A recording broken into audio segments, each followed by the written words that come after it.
Hello बच्चों, कैसे आप सब लोग। ये वीडियो सीएमए स्टूडेंट्स के लिए बहुत ही यूजफुल होने वाला है। इस वीडियो में आपको समराइज करके सीएमए एडमिशन से लेकर सीएमए बनने तक का पूरा सफर मैं आपके साथ बात करने वाला हूँ। मेरा नाम है बच्चों संदीप अरोड़ा और मैं आपके साथ बात करने वाला हूँ सीएमए की कंप्लीट कोर्स की समरी एक। ठीक है, जैसे कि बताया आपको सीएमए का नया सिलेबस इंट्रोड्यूस हो चुका है। सीएमए का जो सिलेबस 2022 है वो इंट्रोड्यूस हो चुका है और उसके लिए आपको जो रजिस्ट्रेशन है वो कौन सी डेट से आप लोग करवा सकते हैं। अब जो नया सिलेबस आया है उसके लिए आप 1 अगस्त से रजिस्ट्रेशन करवा सकते हैं। जो बच्चे सीएमए फाउंडेशन, इंटर या फाइनल, ठीक है ना, स्पेशली अगर मैं बात करूं सीएमए फाउंडेशन और इंटर स्टूडेंट्स की, जो बच्चे नए सिलेबस में रजिस्ट्रेशन लेना चाहते हैं उनके लिए रजिस्ट्रेशन 1 अगस्त से शुरू हो रही है। ठीक है जी। ये देख आप, ये जो 1 अगस्त सेशन है ये कौन से एग्जाम के लिए है? जून 2023 के लिए। ठीक है ना, जून 2023 के लिए। और उसके बाद जो भी आप रजिस्ट्रेशन करवाना चाहते हैं, जो भी जिस अटेम्प्ट में जून 23 में या फिर दिसंबर 23 एग्जाम के लिए, उसके लिए जो रजिस्ट्रेशन है 1 अगस्त से शुरू हो रही है, ओपन हो रही है। और जो बच्चे 31 जुलाई तक 31 जुलाई तक रजिस्ट्रेशन करवा लेते हैं, अगर आप ओल्ड सिलेबस में जाना चाहते हैं, जो एग्जिस्टिंग सिलेबस है उसमें अगर आप जाना चाहते हैं, तो 31 जुलाई तक अगर आप रजिस्ट्रेशन करवा लेते हैं तो ओल्ड सिलेबस में आप रजिस्टर हो जाओगे सीएमए फाउंडेशन या इंटर के लिए, जो भी आप करवाना चाह रहे हैं। ठीक है जी। अब इसमें क्या डिफरेंस है इसके लिए मैं आपको अलग से वीडियो बना दूंगा। ठीक है, उसमें आपको पता लग जाएगा।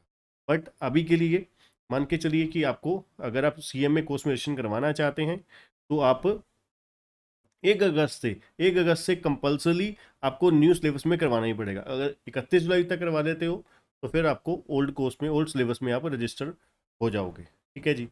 अब उसके बाद बात करते हैं, अब इसमें जो नया सिलेबस है हमारा, नए सिलेबस में अगर हम बात करें हमारे को किस तरीके से शुरुआत से, हमें मान लीजिए फाउंडेशन के थ्रू, +2 के थ्रू हम कर रहे हैं, ठीक है, क्लास 11 के थ्रू, 12 के थ्रू कर रहे हैं, तो सबसे पहले हमें फाउंडेशन में एडमिशन लेना पड़ेगा।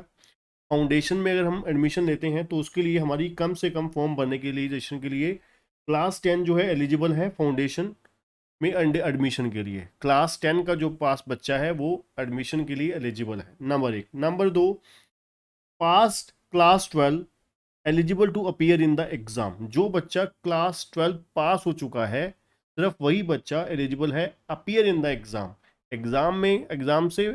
एग्जाम में बैठने से पहले आपका जो क्लास 12 का एग्जाम है वो पास हो जाना चाहिए। ठीक है जी, eligible to appear in the exam के लिए पास क्लास 12 होना चाहिए। मतलब जब आप फाउंडेशन के एग्जाम में बैठने लगे हो तो उस समय आपकी क्लास 12 जो है वो पास हो चुकी हो। ठीक है जी, याद रखिएगा। अब क्वालिफाई फॉर फाउंडेशन एग्जाम हो गए आप। ठीक है जी, पास हो गए सीएमए फाउंडेशन में। फिर आपको क्या करवाना पड़ेगा? रजिस्टर करवाना पड़ेगा इंटरमीडिएट कोर्स के लिए, सेकंड स्टेज के लिए आप आ गए इंटरमीडिएट में। ठीक है जी, ये तो था फाउंडेशन रूट। अब आते हैं डायरेक्ट एंट्री रूट। जो बच्चे डायरेक्ट इंटरमीडिएट में रजिस्ट्रेशन करवाना चाहते हैं उनके लिए नए सिलेबस के अकॉर्डिंग कौन कौन से बच्चे हैं जो सीएमए इंटर में डायरेक्ट एंट्री ले सकते हैं? Number 1, graduate in any discipline other than arts and music. ठीक है जी, किसी भी स्ट्रीम से आप हो सकते हो अदर देन आर्ट्स और म्यूजिक।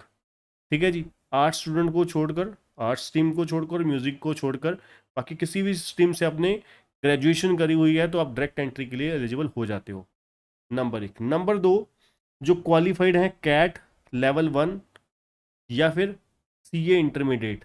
पहले क्या होता था? सीए फाउंडेशन होता था, अब सीए मतलब जो नया सिलेबस, इससे लास्ट वाला सिलेबस था उसमें भी सीए इंटरमीडिएट था। अभी सीए इंटरमीडिएट स्टूडेंट को ही डायरेक्ट एंट्री की परमिशन दी गई है। ठीक है जी, डायरेक्ट एंट्री के लिए आपको, अगर आप सीएम में सीए इंटरमीडिएट करके इधर आते हो सीएमए करने तो आपको डायरेक्ट एंट्री परमिशन मिल जाएगी सीए इंटरमीडिएट के बाद। ठीक है जी, ना कि सीए फाउंडेशन, याद रखिएगा। चलिए जी, अब हम पहुंच गए कहाँ तक? दोनों रूट के थ्रू इंटरमीडिएट की रजिस्ट्रेशन हो गई। तो चलिए यहाँ तक तो बातचीत हो गई कि इंटरमीडिएट में आप रजिस्टर करवा देते हो।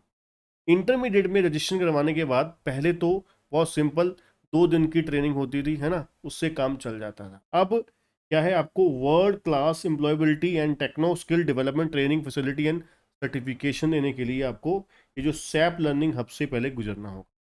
मतलब SAP finance power user course 60 hours का, माइक्रोसॉफ्ट एजुकेशन 40 आवर्स का, Cambridge university press soft skill 20 hours का, ई फाइलिंग 20 आवर्स का, online training support from the institute, ठीक है जी, 140 आवर्स, तकरीबन तकरीबन 60 और 40 100 और 40 140 और 140 280 घंटे का तकरीबन तकरीबन आपको ट्रेनिंग लेना है इंस्टीट्यूट से, ठीक है जी। इसका आपको ICMA की जो ब्रांच होगी तो वो आपको बताएगी, जिस सिटी से आप बिलोंग करते हो वो बताएगी कि किस तरीके से आपको कब कब कैसे कैसे ये ट्रेनिंग दी जाएगी, ठीक है जी।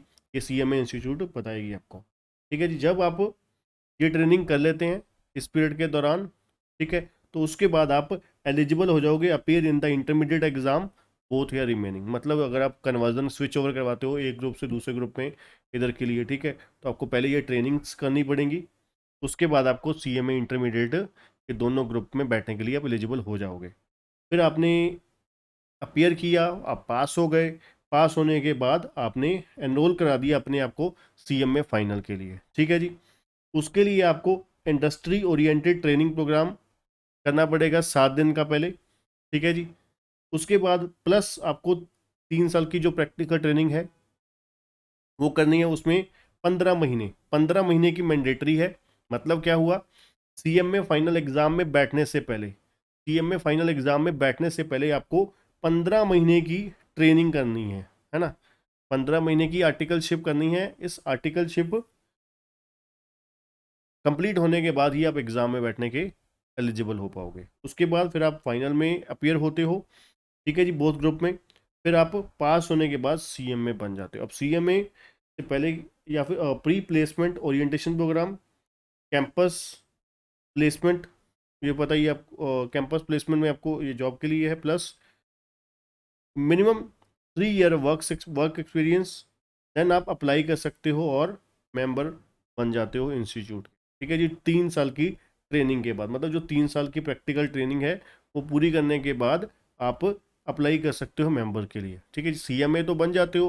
मान लीजिए आपने 15 महीने की ट्रेनिंग करी, 15 महीने की ट्रेनिंग के बाद आपने CMA फाइनल एग्जाम दिए, ठीक है जी, तो CMA का टैग तो आपको मिल गया, पर मेंबर इंस्टीट्यूट का बनने के लिए 3 साल की पूरी ट्रेनिंग कंप्लीट करना जरूरी है, जो इंस्टीट्यूट ने प्रैक्टिकल ट्रेनिंग रखी है, ठीक है जी। ये पेज भी समझ के रखना, याद रखना, ठीक है जी।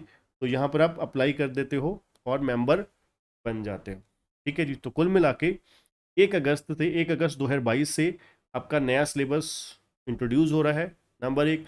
नंबर 2, जो भी बच्चा रजिस्टर करवाना चाहता है और पुराने सिलेबस में ही, पुराने सिलेबस में करा सकता है। 31 जुलाई तक उसके पास अभी फॉर्म ओपन ही है इंस्टीट्यूट की तरफ से, ठीक है। नंबर 3, अगर आप ओल्ड सिलेबस में आप करवाते हो, आप सोचते हो कि फ़ायदा क्या, डिफरेंस क्या है दोनों में देखिए, अभी आप करा लेते हो तो अच्छी बात है, ठीक है, आपके जल्दी एग्जाम हो जाएंगे। आपको ये जो न्यू सिलेबस की जो ट्रेनिंग वगैरह का चक्कर है, ये आप इससे बच जाओगे, ठीक है जी। उसमें न्यू जो एग्जिस्टिंग सिलेबस है उसमें इतना ज़्यादा दिक्कत है नहीं, ठीक है जी। तो उसमें जो IT ट्रेनिंग है बहुत लिमिटेड सी है, ठीक है। तो इसका मतलब है अगर आप 31 जुलाई तक करवा लेते हो तो आप दिसंबर में बैठने के लिए एलिजिबल हो जाते हो, ठीक है। न्यू में नहीं होते, ठीक है जी, न्यू में नहीं होते, ठीक है जी। तो कुल मिला के ये हमारा बच्चों CMA इंटरमीडिएट का न्यू सिलेबस था, जिसमें मैंने आपको समरी आपके साथ शेयर करी, ठीक है। जो हमारे चैनल पे नए हैं, चैनल को सब्सक्राइब जरूर करिएगा, बेल आइकन दबाना मत भूलिएगा। अगर आप CMA इंटरमीडिएट फाउंडेशन की क्लासेस बाय करना चाहते हैं, डिस्क्रिप्शन में एक लिंक दिया गया होगा, उसे डायरेक्टली बाय कर सकते हैं, ठीक है। तो आज के लिए इतना ही, थैंक यू, गुड बाय।